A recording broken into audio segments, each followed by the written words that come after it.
Hello दोस्तों, मैं विनय स्वागत करता हूं आप सभी का जेएमएस डिफेंस वॉरियर के इस प्यारे से प्लेटफॉर्म पे।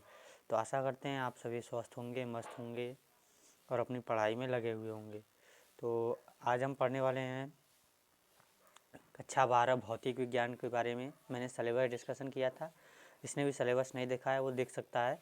आज ये हमारा देख सकते हैं न्यू बैच हमारे स्टार्ट हो रहे हैं 1 अप्रैल से। इसकी डेमो क्लासेस 25 मार्च से चालू हो जाएंगी। जिनको भी ऑफलाइन बैच में हमारे जुड़ना है वो जुड़ सकता है। जेएमएस क्लासेस भटूरा खुर्द पलई पट्टी वाराणसी में। हमारा कॉन्टैक्ट नंबर यहाँ पे लिखा हुआ है, जिनको भी जुड़ना है वो यहाँ पे जुड़ सकते हैं। बाकी हर क्लास में मैं अपने ऑफलाइन बैच के बारे में बताता हूँ। फुल डिटेल क्लास चलती है, doubt solving session, monthly test, PYQ question, MCQ based question, practice सारे चलते हैं। इन सभी का फ़ायदा यदि आप उठाना चाहते हैं तो हमारे जेएमएस क्लासेस पलई पट्टी भटूरा खुर्द पलई पट्टी वाराणसी के ऑफलाइन बैच से जुड़ सकते हैं। तो चलिए आज हम अपनी क्लास को स्टार्ट करते हैं। कैमरे को हटाते हैं। क्लास को स्टार्ट करते हैं एक मोटिवेशन लाइन के साथ। बस इतना पढ़ लेना कि जिस किताब को तुम पढ़ रहे हो भविष्य में उससे तुम्हारा भी एक चैप्टर लिखा हो।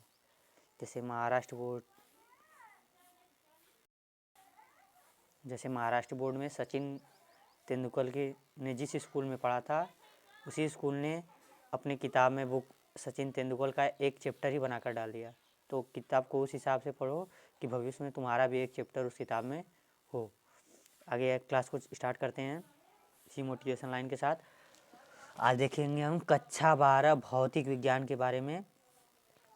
भौतिक विज्ञान विद्युत आवेश तथा विद्युत क्षेत्र के बारे में। तो हम परिचय देख लेते हैं पहले। विद्युत आवेश क्या होता है, विद्युत क्षेत्र क्या होता है। तो विद्युत आवेश तथा विद्युत क्षेत्र भौतिकी में बहुत महत्वपूर्ण विषय है। विद्युत आवेश पद एक मूल गुण जिससे विद्युत बल उत्पन्न होता है। देखो ये सब फालतू है, ये सब आप लोग पढ़ लीजिएगा। ये मुझे लिख के बताना होता तो फिर समय लगता है, इसलिए मैं इसको लिख के पीडीएफ फॉर्मेट में लेके आ गया हूँ सब, जिससे आप लोग देखने में आसानी रहेगी। तो हम विद्युत आवेश के बारे में देख लेते हैं। विद्युत आवेश किसी कण का वह गुणधर्म जिसके कारण वह विद्युत बलों में प्रवाह में आ जाता है। क्या होता है, विद्युत बल क्या होते हैं, प्रवाह में आ जाते हैं। विद्युत आवेश को हम क्यों से दिखाते हैं, इसका मात्रक होता है कूलाम। क्या होता है, कूलाम। विद्युत आवेश का मात्रक क्या होता है, कूलाम होता है। और ये दो प्रकार के होते हैं, एक धन आवेश, एक ऋण आवेश। तो विद्युत आवेश दो, इसमें प्रोटॉनों द्वारा परिवहन होता है, इसमें इलेक्ट्रॉनों द्वारा वहन परिवहन होता है। और दो प्रकार के आवेश आगे चित्र में दिखाया गया होगा। जैसे यहाँ पे चित्र में दिखाया गया है कि जैसे समान प्रकार के आवेश एक दूसरे को क्या करते हैं, प्रतिकर्षित करते हैं। ऐसे एरो बनाया हुआ है ना, समान प्रकार के आवेश एक दूसरे को प्रतिकर्षित करते हैं। तथा विपरीत, यदि एक माइनस एक प्लस है तो ये क्या करेंगे, एक दूसरे को अपनी तरफ अट्रैक्ट करेंगे, आकर्षित करेंगे। और इसमें भी प्लस प्लस एक दूसरे को क्या करेंगे, रिपल्सल करेंगे, एक दूसरे को दूर भेजेंगे। आगे देख लेते हैं विद्युत आवेश के गुण। विद्युत आवेश के गुण क्या क्या है इनके बारे में हम देख लेते हैं। संरक्षण का सिद्धांत दिया हुआ है इसमें। ऐसे संरक्षण के सिद्धांत के बारे में क्या बताया गया है, कुल विद्युत आवेश सदा संरक्षित रहता है। क्या होता है, यदि हम कई सारे आवेशों को जोड़ें तो उनका कुल आवेश क्या होता है, संरक्षित होता है। जैसे हमने ऊर्जा संरक्षण के नियम में पढ़ा है ना, ऊर्जा को न तो नष्ट किया जा सकता है, न ही उत्पन्न किया जा सकता है, केवल एक रूप से दूसरे रूप में क्या किया जा सकता है, उसका परिवर्तन किया जा सकता है। वैसे ही आवेशों को सदा संरक्षित ही रहते हैं। कुल विद्युत आवेश हमेशा संरक्षित ही रहते हैं। कोई भी प्रणाली विद्युत आवेश को न तो सृजन कर सकती है, न ही नष्ट कर सकती है। मतलब न ही उत्पन्न कर सकती है और न ही उसको नष्ट कर सकती है। इसको भी बदला जाता है सिर्फ एक रूप से दूसरे रूप में। आवेशों का योगात्मक गुण। आवेशों का योगात्मक गुण क्या होता है, यदि किसी वस्तु के विभिन्न आवेश उपस्थित हों तो कुल आवेश उनका बीजगणितीय योग होता है। जैसे हमने मान लिया कई सारे आवेश है, ये Q1, Q2, Q3 ऐसे करके Qn तक कई सारे आवेश हैं। तो इनका बीजगणितीय योग क्या होता है, हम लिख सकते हैं सिग्मा Qn, मतलब कुल पदों का योग ना, ऐसा लिख सकते हैं। आगे देख लेते हैं हम, यह हुआ है गुणात्मक गुणनखंड सिद्धांत। गुणनखंड का सिद्धांत क्या कहता है, यदि किसी यदि किसी वस्तु पर उपस्थित कुल आवेश सदैव मूल आवेश का मतलब इलेक्ट्रॉन पर इतना आवेश होता है 1.6 × 10⁻⁻19 का कूलाम का ऋण आवेश जो होता है वो मूल आवेश बोलते हैं इसको। तो उपस्थित मूल आवेश के पूर्णांक गुणज के रूप में होगा। क्या बोला है? जो भी आवेश होंगे इनके गुणज के ही रूप में होंगे। क्या होंगे? ये मूल आवेश के गुणज के रूप में ही होंगे। और इसका मूल आवेश का मान भी याद होना चाहिए सभी को, सवाल में बहुत काम मिलता है। और क्यू बराबर क्या होता है? Ni। क्यू क्या है? आवेश है। N इसमें क्या है? इलेक्ट्रॉनों की संख्या है। और ई क्या है? इलेक्ट्रॉन पर आवेश है। तो ये क्यू बराबर E बराबर क्या होता है? IT भी होता है। I विद्युत धारा, T समय होता है इसमें। विकिरण एवं विपरीत आवेशों पर आकर्षण। समान आवेश एक दूसरे को प्रतिकर्षित करते हैं जैसा कि हमने चित्र में देखा, और विपरीत आवेश एक दूसरे को क्या करते हैं? आकर्षित करते हैं। आगे देख लेते हैं हम लोग जैसे यहाँ पे। और किसी भी परिपथ में क्या होता है? आवेश प्लस से निकलकर माइनस की तरफ गति करता है। जैसे प्लस क्या है? देखो यहाँ पे एरो बनाया हुआ है ना बाहर की तरफ, और ये माइनस क्या है? अपने अंदर की तरफ खींचता है उसको। तो प्लस से कहाँ चलती है रेखाएं? माइनस की तरफ। आगे देख लेते हैं 7वां पॉइंट, कूलाम का नियम। ये इम्पॉर्टेंट है, कूलाम का नियम क्या कहता है? दो बिंदु आवेशों के बीच लगने वाले बल उन बलों के आवेशों के गुणनफल के अनुक्रमानुपाती तथा उनके बीच की दूरी के वर्ग के व्युत्क्रमानुपाती होता है। आवेशों के बीच के गुणनफल के अनुक्रमानुपाती तथा उनके दूरी के वर्ग के क्या होता है? व्युत्क्रमानुपाती होता है। क्या बोला है? यह क्या होता है? डायरेक्टली प्रोपोर्शनल होता है Q1 Q2 अपान R² के।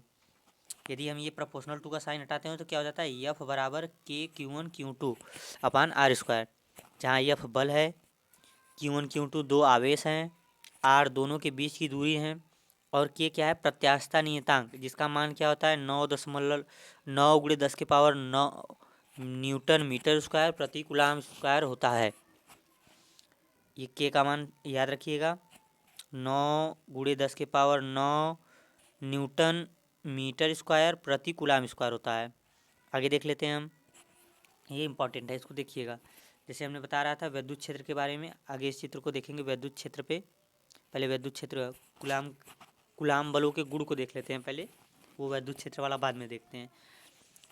यह एक दीर्घ कार्य बल है। क्या होता है? ये लॉन्ग रेंज फोर्स है, मतलब ज़्यादा अधिक दूरियों के लिए लगता है, जैसे छोटी दूरियों के लिए नहीं, बड़ी दूरियों के लिए लगता है। यह निर्वात और माध्यम पर निर्भर करता है। निर्वात और माध्यम का मतलब एक वस्तु से दूसरे वस्तु पर ये निर्भर करता है, कैसा माध्यम है और निर्वात में है या नहीं है। यह न्यूटन के गति विषयक गति नियमों के अनुरूप कार्य करता है। ये क्या करता है? न्यूटन के नियमों के अनुरूप कार्य करता है। आगे देखते हैं विद्युत क्षेत्र। विद्युत क्षेत्र एक आवेश के चारों ओर उपस्थित वह क्षेत्र है जहाँ दूसरा आवेश विद्युत बल अनुभव करता है। जैसे विद्युत क्षेत्र क्या होता है? ये हमने मान लिया कोई प्लस आवेश है, ये माइनस आवेश है, तो ये वाला आवेश इसके होने का अनुभव करेगा, तो इसके तरफ एक विद्युत बल लगेगा और ये विद्युत क्षेत्र की रचना कर लेगा, ऐसा कुछ। आगे चित्र में हम देखेंगे विद्युत क्षेत्र की स्पष्ट परिभाषा देख लें। किसी बिंदु पर विद्युत क्षेत्र की तीव्रता उस बिंदु पर इकाई धनात्मक आवेश पर लगने वाले बल के बराबर होती है। क्या बोला है? इकाई धनात्मक आवेश पर लगने वाले बल के क्या होती है? बराबर होती है। तो इकाई धनात्मक आवेश पर लगने वाला बल क्या हो गया? E बराबर F अपान में Q। E क्या है? विद्युत क्षेत्र। F क्या है? परीक्षण आवेशों पर लगने वाला बल। और Q क्या है? परीक्षण आवेश। यदि हम मान लें E बराबर, अभी हमने F कूलाम के नियम से पढ़ा हुआ था, क्या था? K Q1 Q2 अपान में R² था। अगर हम इसको परीक्षण आवेश मान लें और यहाँ पे क्यू को भी परीक्षण आवेश मान लें तो ये क्यू से क्यू कट जाएगा, तो ई बराबर हमको क्या मिलेगा? के क्यू अपान में R²। ये हमको विद्युत क्षेत्र मिल जाएगा। ये सूत्र भी इम्पॉर्टेंट है, ये याद रखिएगा जो मैंने लिखा, ये इसमें लिखा नहीं है। अब विद्युत क्षेत्र रेखाओं के गुण के बारे में पढ़ लेते हैं, ये कैसे चलती हैं और इनके बारे में जान लेते हैं। यह काल्पनिक रेखाएं होती हैं जो किसी आवेश के चारों ओर विद्युत क्षेत्र की दिशा प्रदर्शित करती है। चित्र में भी हम देखेंगे इसको। वैद्युत आवेश के बाहर की ओर ऋण आवेश की ओर मुड़ती है, मतलब धन से चलकर कहाँ होती है, ऋण की तरफ जाती है। वैद्युत क्षेत्र रेखाएं एक दूसरे को कभी को नहीं काटती, एक दूसरे को क्या करती हैं, कभी नहीं काटती। जैसे हम इस चित्र में देखते हैं, देखो ये क्या कोई भी लाइन एक दूसरे को काट रहा है। ये प्लस से निकल के कहाँ जा रहा है, माइनस में मिल रहा है। प्लस से निकल के कहाँ जा रहा है, माइनस पे ख़त्म हो रहा है। प्लस से निकल के माइनस पे, तो ये एक दूसरे को कभी नहीं काटती। और ये जहाँ पे इन रेखाओं की संख्या ज़्यादा होती है, मतलब इनके बीच की दूरी जितनी ज़्यादा होगी वहाँ पे वैद्युत क्षेत्र भी ज़्यादा होगा। यहाँ पे वैद्युत क्षेत्र बल कम होगा, यहाँ पे वैद्युत बल ज़्यादा होगा, यहाँ पे वैद्युत बल कम होगा। आगे देख लेते हैं, आगे इनके गुण ये हो गया। आगे देख लेते हैं 13 नंबर। यहाँ पे वैद्युत बल तथा गुरुत्वाकर्षण बल के हम तुलना करने वाले हैं। इनमें अंतर समझेंगे कि ये क्या होता है। जैसे वैद्युत बल में क्या होती है, आकर्षण और प्रतिकर्षण दोनों प्रकृति हो सकती है, लेकिन गुरुत्वाकर्षण बल क्या होता है, उसमें सदैव आकर्षण प्रकृति ही होती है। अब बल की परिभाषा क्या होती है, बहुत बल का परिमाण क्या हो सकता है, वैद्युत बल बहुत अधिक होता है, परंतु गुरुत्वाकर्षण बल क्या होता है, बहुत कमज़ोर होता है। संबंधित कण के बारे में जान लेते हैं। इसमें आवेशित कण होते हैं, लेकिन इसमें द्रव्यमान होता है। इसमें कण होते हैं, इसमें क्या होता है, मास होता है। इसमें आवेश होते हैं, इसमें क्या होता है, मास होता है। अब नियतांक देख लेते हैं। इसमें 1/4 पाई एप्सिलॉन नॉट का मान होता है 9×10⁹ न्यूटन मीटर स्क्वायर, जिसको हम के बोल रहे थे, के उसका मान होता है 1/4 पाई एप्सिलॉन नॉट या 9×10⁹ न्यूटन मीटर स्क्वायर प्रति कूलम स्क्वायर होता है। जबकि जी का मान क्या होता है 6.67 × 10⁻⁻11 न्यूटन मीटर स्क्वायर प्रति केजी स्क्वायर। इसमें कूलम स्क्वायर, इसमें किलोग्राम स्क्वायर।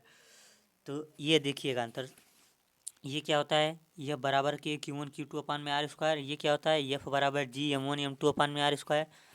माध्यम पर क्या प्रभाव पड़ता है, ये माध्यम के अनुसार बदलता है, ये माध्यम के अनुसार नहीं बदलता है। इसमें माध्यम से कोई मतलब ही नहीं है ना। दूरी की निर्भरता देख लेते हैं। ये दूरी के वर्ग के व्युत्क्रमानुपाती होता है, ये भी दूरी के वर्ग के व्युत्क्रमानुपाती होता है। बहुत अधिक शक्तिशाली होता है। विद्युत बल क्या होता है, गुरुत्वाकर्षण बल से बहुत अधिक शक्तिशाली होता है, जबकि यह अत्यंत कमज़ोर होता है। गुरुत्वाकर्षण बल हमारे शरीर पर लगता है, लेकिन हमको पता नहीं चलता।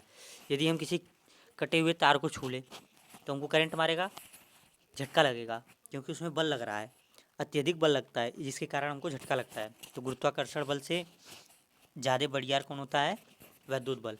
तो आगे देख लेते हैं हमने इसमें क्या क्या पढ़ा, उसके बारे में निष्कर्ष देख लेते हैं।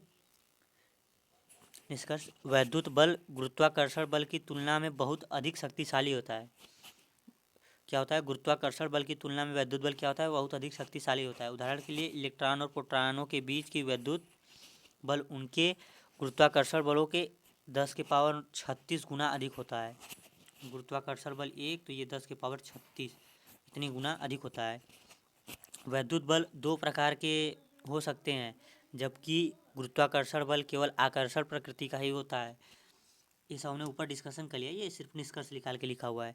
गुरुत्वाकर्षण बल सभी वस्तुओं पर कार्य करता है, जबकि विद्युत बल केवल आवेशित कणों पर कार्य करता है। गुरुत्वाकर्षण बल सभी वस्तुओं पर कार्य करता है, पृथ्वी पर जितनी वस्तुएं हैं सभी पर काम करता है, लेकिन वैद्युत बल क्या करता है, सिर्फ आवेशित कणों के पर ही लगता है। बाकी आज की क्लास हमारी ख़त्म हो चुकी है, और जिनको भी हमारे ऑफलाइन बैच से जुड़ना है वो हमसे जुड़ सकते हैं, कांटेक्ट कर सकते हैं। बाकी आपको क्लास में कोई भी डाउट है आप नंबर पे कांटेक्ट करके पूछ सकते हैं। हमारे ऑफलाइन बैचेस की ट्रायल क्लासेस या डेमो क्लासेस 25 मार्च से चालू हो रही हैं। जिनको भी जुड़ना है जुड़ जाए, वो 1 तारीख से हमारी बैच स्टार्ट हो जाएगा। 1 अप्रैल से पूरी क्लासेस रेगुलर चलने लगेंगी। धन्यवाद।